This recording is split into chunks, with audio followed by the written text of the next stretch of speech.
Right, I've got some guy coming round to the office to buy my Nikon D750, so I'm selling it straight away. It's so new, I still haven't actually taken off the fabric thing that covers the LCD screen. I've had it for 2 weeks now, I think. I bought it because a lot of people say, oh, I thought you're selling all your Nikon stuff. I tried to, I honestly tried, but I didn't manage to sell it all. I managed to sell the Nikon D700 and a couple of lenses, but in the end I've still got a whole pile of, like, I've got my Tamron 11-16, I've still got my Fuji S5 Pro and the 70-200 and Nikon 50mm and all that kind of stuff, and a whole pile of flashes as well. Anyway, I was also shooting a wedding, and the idea was I would just rent this for the wedding shoot and then drop it back. However, the cost to rent this from Calumet in Scotland was around about £100 a day. So I was like, oh, that's pretty tough. And as I said in the past, you really need to know your camera before you use it for something like a wedding, because there's, certainly with a new camera like this, there's so many fiddly bits with it, which I unfortunately discovered before using it for the event, that you need to work out, whether it's button placement, whether it's button understanding, whether it's realizing that there's a problem with the 14-bit uncompressed RAW files and your memory cards or the computer. I found out shooting in 12-bit compressed files, no problem whatsoever. 14-bit uncompressed, quite a few times, about once every 50 photos, there would be an issue where I couldn't edit it in any way whatsoever. But with the compressed, no problem. And it's just working out, like, how to get the live view to work, how to get the exposure compensation to work inside the live view and all that kind of stuff. There's so many things you need to learn and know and be fluent with before you're doing something like a wedding. What I would say is this is a fantastic camera for wedding photography. This sensor in here is a fantastic camera. It's a fantastic sensor for wedding photography. In one of my initial videos, I complained about the grip being a bit sharp here, and I still stand by that. For a whole wedding, I didn't have the shoulder strap. I still haven't even bothered putting the shoulder strap on. It was easy enough to carry around like this.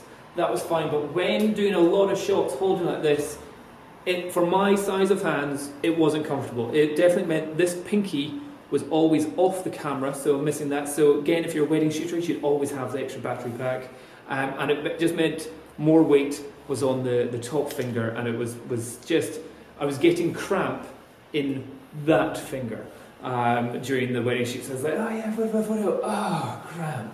The other thing which I found insanely annoying is on the back, you've got your ISO button down here, right beside your quality button, which normally isn't an issue. And I hear that you can actually button map it to a different button somehow, somewhere. What a pain in the ass. However, your ISO button down here, fine, I figured that out. However, during a wedding, there's almost no reason at any point to need a dedicated button to change from RAW to JPEG. I can't think of any reason for that. However, if you are shooting a wedding and you're kind of going, photo, oh now, and if you've got it, let's say, in manual mode and you're changing the shutter speed at the front, aperture at the back, and you've set it up so you press down the ISO and rotate the back one so it's changing the ISO. If you are at a wedding and you are thinking, I'm fluent with this, and it's dark, the lights are off, it's a dancing going on, and you go, doon, and you go press, rotate, and all of a sudden you take another photo and you go, hold on, it's not got brighter, but it is now a JPEG basic small. You just kind of go, that's not cool. Didn't want that to happen, not at all. So you've got to be super careful. Like, that's stupid button placement, and something that gets on my tits. The Wi-Fi also on this, utter shit. Anyway, this is the guy coming to buy the camera off me.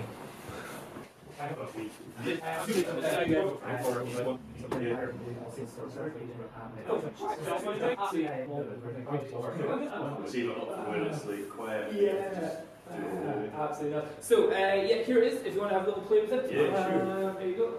I haven't even taken off the screen at the back. Do you mind if I put my lens on it? Yeah, cool. I used it for a wedding at the weekend, and I'll let you in on some things to know about it. If you are doing a wedding and you press down the ISO button to rotate it, you've got to be bloody careful you press the ISO button and not the quality button. Because at one point I was like, okay, right everyone, get in the crowd, we'll do this group shot. I go, I need to boost up the ISO. And then all of a sudden I went, hold on, I'm taking JPEGs just now. What the fuck? Oh my god, how have I doing that? Yeah, it's like, oh no, fortunately it was only one photo that I'd done that, so I quickly changed that, but that was a real kind of like, oh, didn't mean that to happen. So do you just buy it to do the reviews and then... Pretty much. Do the reviews, and because I had a wedding to shoot, that was the main thing, because I was going to rent it. Renting it itself was £100 a day. And with a camera like this, there's so many bits that you really have to learn to do it. You need to rent it for like a week before, especially for that's the thing. Because a lot of times, you know, if I was a second shooter or something, fine, no problem. But if I'm the photographer for the wedding, it's kind of a case of I need to be completely fluent with the camera before I do anything. So when they said, yeah, you can rent it, you know, Calumet, the camera shop, just it's down that way in Edinburgh. They rent them, but they are £100 a day, and then there's also like a tax on top of that kind of thing. You just kind of go, so it's actually like 120 quid a day, and also you need to pay the full amount of whack, full money at the start. So that, and then when you go back, they give you all your money back apart from the cost each day. So I was just thinking, I could do that, and what if that just fucks up, or if it drops at the wedding or something?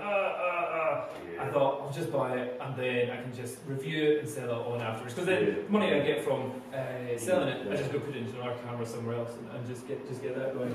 So yes, that's cables. I need to build it 14. The other thing that they're saying that they can do, like, oh, that was the other thing. Do you know about the flare issue with that camera? No. There was an idea that there was some sort of flare going on, in-camera flare, which people weren't asking for. And Nikon have said, oh, whoops, there is. We'll take them all back and we'll fix them in some sort of way. Whole wedding, 2,000 photos, didn't see anything. I think it's I don't know where you see. I've seen one person showing a picture of it on the whole internet, but it's nothing that's actually there. Some folks sometimes are looking for that kind of thing, seeing when it isn't there or whatever, oil spots and all that kind of thing. Well, the oil spots, that was with the D600, and I researched into that, and because a lot of people say, oh, you can't clean it, and I was like, really, can you not? Because like, I thought if it's dust, you can easily just wipe that stuff off the sensor, but they're saying no, and it was actually having an effect on the image there. So I would say the D600 oil issue was definitely an actual issue. But again, how many that actually affected is a different thing, because you've got to remember all these are churned out on a giant factory, and there will be some guy who will have sneezed, and there'll be like 500 of them screwed up, because there are all these like super places that just don't, you don't touch anything, and there's no germs or anything like that. There will be somebody who will just forgotten and just walked in. But yeah, sensor-wise, Jesus Christ, I've been blown away by it. Absolutely no complaints about its ISO performance. Just so good. Yeah, I watched your video that you got on Gumtree, and I mean that's what I'm looking for really. I've been shooting with a D60 that I got years ago. And it's been great for kind of learning. A D60? Yeah. Whoa, you're going old school there then. Yeah, totally. So, I've got to the point where I'm like, man, this autofocus isn't really working. And, like low light stuff, Oh yeah, you're going to be struggling there. Exactly, and then I've got this lens here, which I thought was pretty decent, but to get the most out of it. What lens did you get? It's the f1.4G. 50mm. Yeah, 50mm. 50mm. Okay. So, Oh, well, that's nice and sharp. You can dog it along with that, and that's pretty good. But you know, to get the most out of it, you really want the full frame. I was thinking so. Certainly, you will get more out of it with full frame 24 megapixel compared to, what was the D60? 10? Yeah, 10. But even just like, you know, I'm in like a living room and want to take a photo of my niece or something like that. So you're like, great, but because it's the 50mm and it's like you've got to be nose, like, so even just stuff like that should be.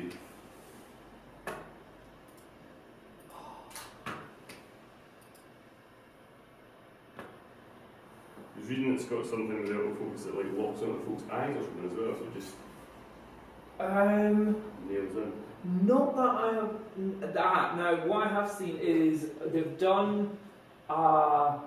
I think all cameras will have like face recognition. Yeah. For example, the Panasonic one, that's got great face recognition. So whenever you're looking through the LCD screen, you can see it following people's eyes. But with that, it's not something which comes up on the screen. I think it's just something that goes, oh, there's a face, let's focus on that. The other thing which that one does is its exposure compensates for when it sees faces.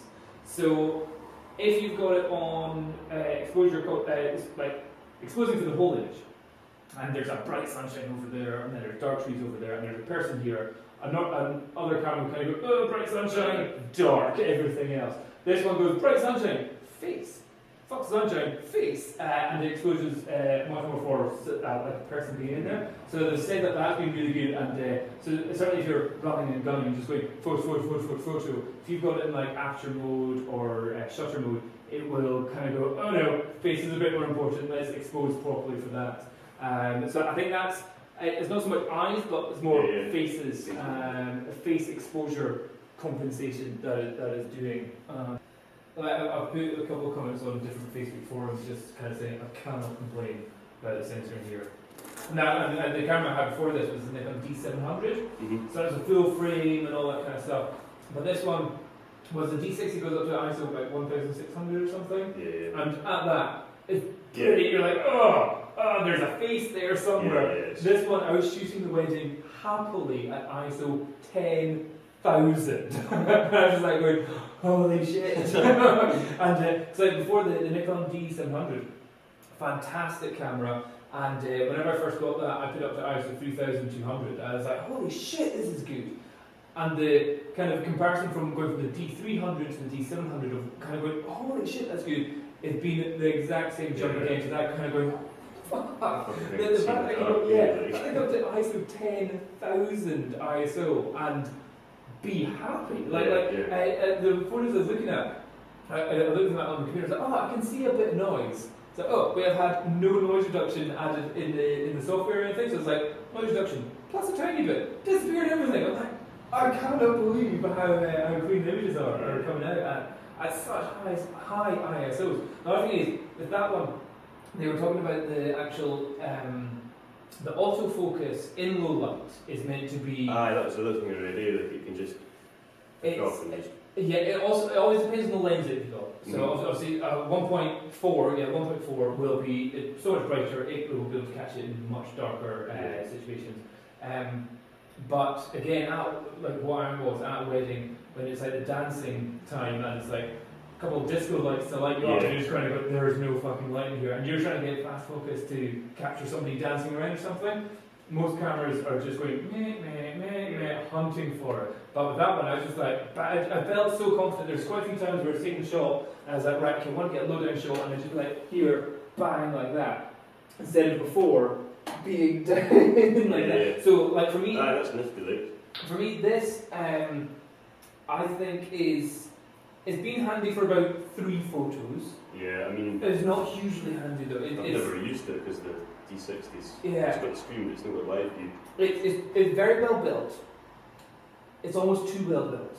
If I show you for example, this camera, and that's it gone. I see him walking out. See you later. That guy is upgrading from a D60 up to a D750. Holy crap! That's a level of upgrading, which is huge. So for him, I would say he's going to have no quibbles about it at all. You're going to have triple the megapixels. He's got a flippy out screen. He's got video. He's got super autofocus. He's got unbelievable ISO capabilities. So for upgrading up to that D750, I would say that's a good job. He's going to enjoy that. But what I would still say for a lot of photographers who are maybe sideways upgrading from like the Nikon, the Canon 5D Mark II, Mark III going across, D750 has a lot of infuriating things. And about that thing which I just said before, on a previous camera which I had, focus on me there. Here, you've got white balance, again, not a button which you really need up there. ISO, handy one, quality. So you're thinking, why is quality and ISO so close together? That's a fair point, I would say, about the old one. However, it's a lot easier to know that it's at the back instead of at the front of a thing, instead of just a random button down. So look at this camera. Look at how simple the options were. Not like 15 buttons all at the back, or 15 extra things. And let's see, how many? Focus on me. How many question marks and info buttons are there? Oh, that's right. None. Handy, like that with the Fuji S5. Anyway, more reviewing in a minute.